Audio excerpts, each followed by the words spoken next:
Hello, everybody. Welcome back. Happy Friday. I hope everyone's week has gone really well. Um, we are here with our eighth installment, eighth chapter of Scooby-Doo and the Frozen Giant. We are going to be starting right around paragraph 41, which is actually on technically the last page of chapter 7.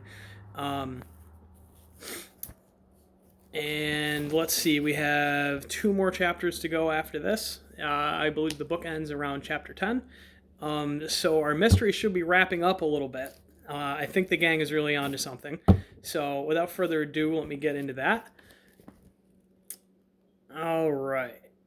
So Fred, Daphne, Nora, Shaggy, and Scooby-Doo followed their footprints back through the forest to the hidden caves. There was no sign of the frozen giant anywhere. But that didn't mean he wasn't hiding somewhere.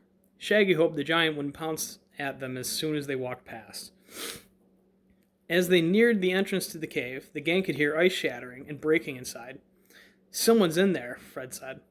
Shaggy and Scooby both stopped in their tracks. It sounds like a frozen giant to me. "Run!" Shaggy cried. "Rah! Run!" Scooby barked. That's when they heard Velma's voice calling to them. "Fred! Daphne! Shaggy! In here!" They followed the sound of Velma's voice.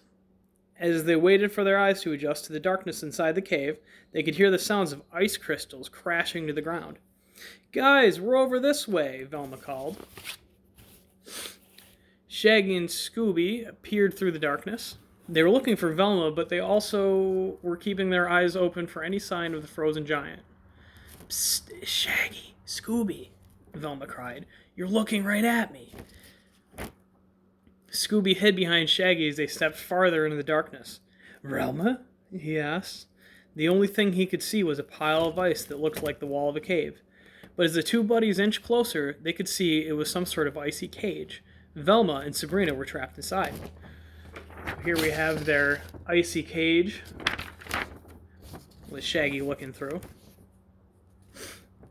Fred, Daphne, and Nora came rushing over. Together they kicked at the ice, but it wouldn't budge or break enough for Velma and Sabrina to escape. "We need something that will melt this ice," Fred said, scratching his head. "The only thing in this cave is a big bag of salt," Shaggy said, pointing. "Like the frozen giant must like his soft pretzels extra salty or something." Shaggy's stomach growled. "Oh man, I'm so hungry I'd trade my mittens for a soft pretzel right about now."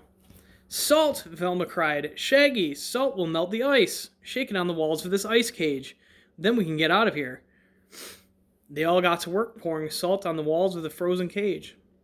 "Hurry," Velma said. "The giant isn't here now, but I'm sure he'll be back soon."